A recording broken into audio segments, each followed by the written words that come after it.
The whispering shadows. The sun dipped below the horizon, casting elongated shadows across the narrow alleys of Fort Monroe. A gentle breeze carried the scent of damp earth and blooming jasmine, signaling the onset of another tranquil evening in the hill station. Amara adjusted her shawl, pulling it tighter around her shoulders as she stepped out of her family's modest home.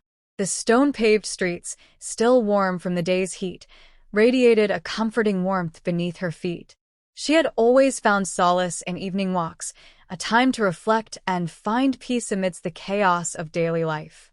As she meandered through the familiar paths, the distant sound of laughter and clinking teacups from the local chaiwala's stall reached her ears. Children played a spirited game of cricket, their joyous shouts echoing against the stone walls. The community thrived on such simple pleasures, and Amara cherished these moments of unadulterated happiness. Turning a corner, she found herself at the edge of the old bazaar.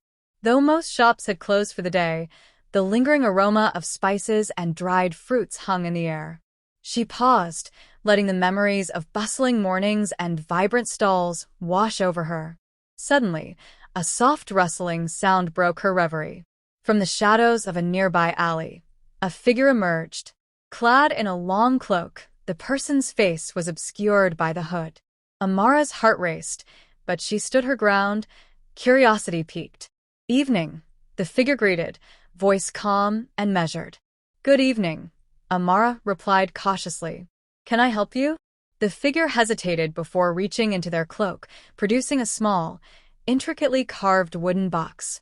They extended it towards her. "This is for you," they said. Amara took the box, its surface smooth and cool to the touch. Before she could inquire further, the figure turned and disappeared into the darkness, leaving her alone with the mysterious gift. Back home, under the soft glow of an oil lamp, Amara examined the box. Delicate patterns adorned its surface, and a faint scent of sandalwood emanated from it. With a gentle push, the lid creaked open, revealing a folded parchment and a silver pendant shaped like a crescent moon. Unfolding the parchment, she read, "In times of uncertainty, trust the light within. The path ahead is shrouded, but guidance will come to those who seek." Puzzled, Amara held the pendant up to the light. It shimmered, casting reflections that danced across the walls. Questions swirled in her mind. Who was the cloaked figure? Why had they given her this box? What did the message mean? Sleep eluded her that night. The pendant lay on her bedside table, its presence both comforting and enigmatic. As dawn approached, Amara resolved to uncover the truth behind the mysterious gift. Little did she know, this was just the beginning of a journey that would challenge everything she believed. The stranger's message. Amara awoke to the sound of birdsong and the distant toll of the temple bell. Light filtered through the thin cotton curtains, casting golden patterns on the stone floor. The silver pendant still lay on her nightstand, unmoved, yet somehow heavier with meaning. She picked it up, turning it over in her hand.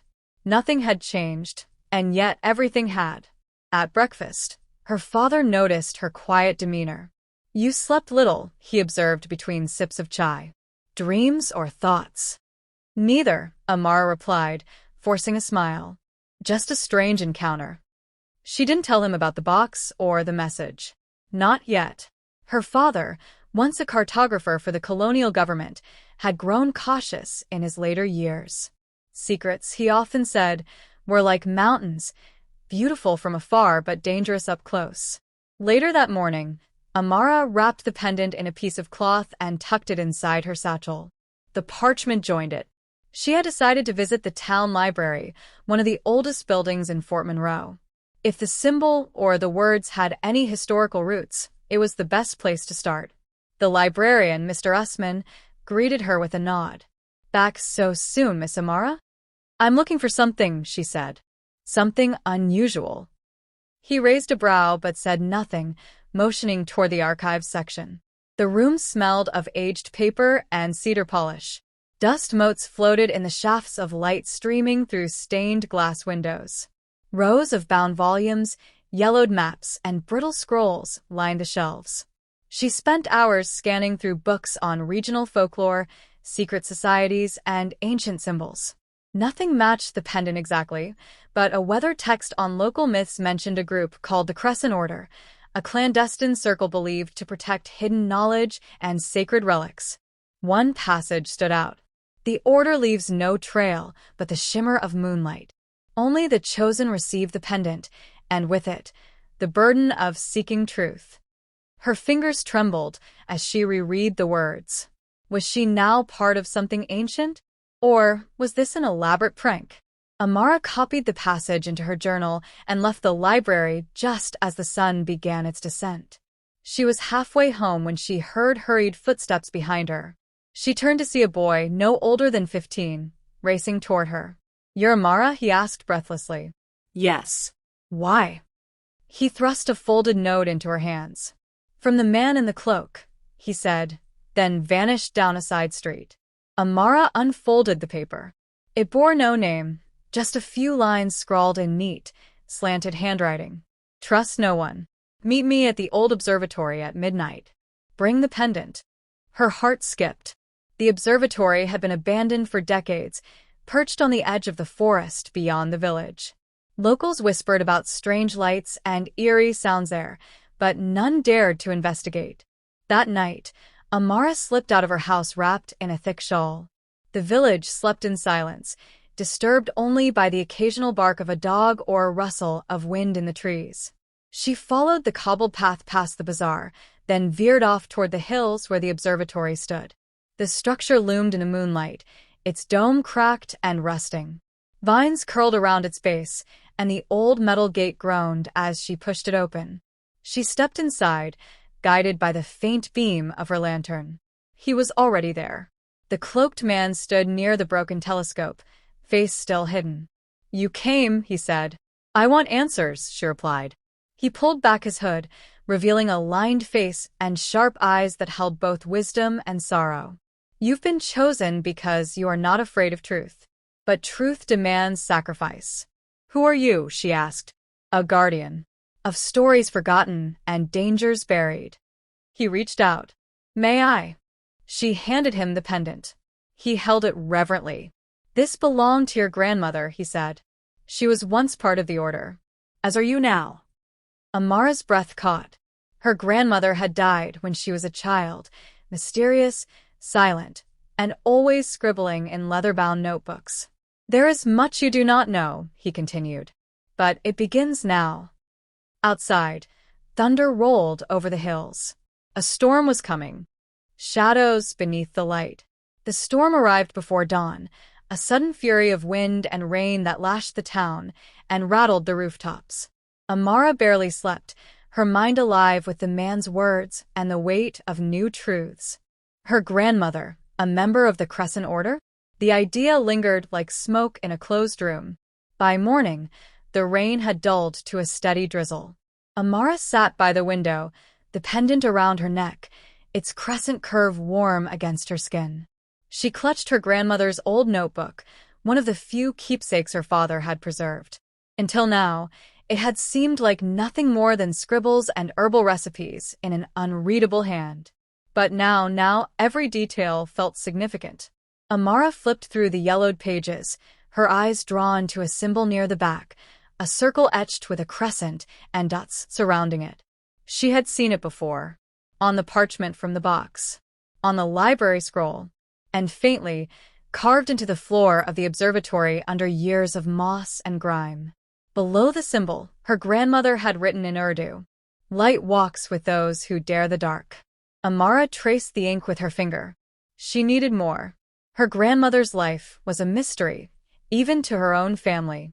Her father rarely spoke of her, and when he did, there was always a distant sadness in his eyes.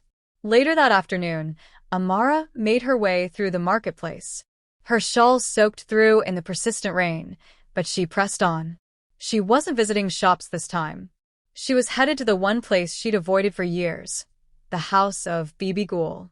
Bibi Ghul, the village healer and one-time friend of Amara's grandmother, was known for her sharp tongue and sharp mind.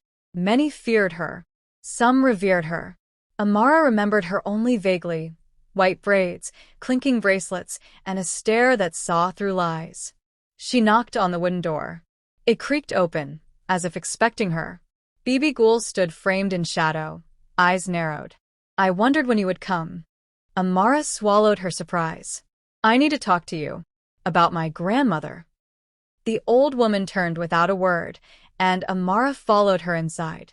The air was thick with incense and the earthy scent of dried herbs. Charms hung from the ceiling. Books lay stacked on every surface. "She knew you would come," Bibi Ghoul said, settling into a worn armchair. "It was only a matter of time." Amara sat across from her. "Why all the secrecy? Why leave clues instead of telling us the truth?" "Because truth must be earned," Bibi Ghoul said. "And some truths are not safe to speak until the right ears are ready to hear." She leaned forward, pulling a worn photograph from a drawer and placing it between them. Amara gasped. It was a picture of her grandmother, younger, standing beside a group of people dressed in dark robes. All bore the same crescent pendant. This was the order. "Your grandmother helped keep Fort Monroe safe from something very old, very dangerous. A force that has waited in silence beneath the hills. We call it Zarin, the sleeping shadow." Amara frowned. "A myth. A legend." Bibi Ghoul's eyes turned hard. That's what the world was meant to believe. She pulled out another item, a small stone, rough and black, wrapped in twine. It vibrated slightly in Amara's hand, warm to the touch. "There are cracks forming," Bibi Ghoul said. "Signs that Zarin is stirring again. The order needs a new keeper. That pendant is your key, but also a beacon. It will draw things to you, Amara. Things that do not belong in daylight." Outside, thunder rumbled again, though no clouds lingered overhead. Amara's voice barely rose above a whisper. "What am I supposed to do?" Bibi Ghoul smiled faintly. "Learn. Seek. And when the time comes, stand." Amara rose to leave, her heart pounding with the weight of destiny. As she stepped outside, the rain had stopped. The air was still, unnaturally so. She looked down at the pendant, now pulsing faintly with light. The storm was not over. It had only just begun. The mapmaker's legacy. Amara waited until nightfall before confronting her father. He sat at the corner desk, his spectacles perched on the edge of his nose, peering over a map he had redrawn countless times, the valleys of Fort Monroe etched in memory, in ink, and in his very bones. She stepped into the room, the pendant visible against her blouse. Her father looked up, eyes widening slightly. "That pendant, where did you find it?" Amara held his gaze. "Someone gave it to me. At the old bazaar. Then I found this." She placed her grandmother's notebook gently on the table. Silence. The only sound was the ticking of the old wall clock and the slow creak of the chair as he leaned back, exhaling deeply. "I hoped this day would never come," he murmured. "But perhaps it was never mine to stop." He closed the map. His eyes no longer looked at her as a daughter, but as someone stepping across a threshold. Your grandmother, Layla, wasn't just a healer or a quiet woman with secrets. She was a protector of things this town was never meant to remember. Amara stepped forward. "Tell me everything." Her father nodded, fingers trailing across the notebook's edge. "She came here during the final years of the colonial days," he began. "At first, she taught, treated the sick, and studied the forest. But when strange things began surfacing, missing villagers, strange lights near the caves, she found something buried beneath the hill. A chamber, older than any written record." He paused, eyes distant. She believed it was a seal, holding something in, something ancient and furious. She joined the Crescent Order after that. There were 7 of them then, each chosen by a pendant. I never saw them meet, but I knew. I found her maps, her notes. And once, I followed her into the forest. Amara leaned in. "And what did you see?" "Rituals. Symbols drawn in salt. A stone, humming with a voice you couldn't hear, but could feel. And the name?" "Tharn." Her blood turned cold. Bibi Ghoul said it's stirring again. Her father nodded. "The seals weaken over time. Every few decades, the Order renews them. But when your grandmother died, the circle was broken. I think the pendant disappeared with her. Until now.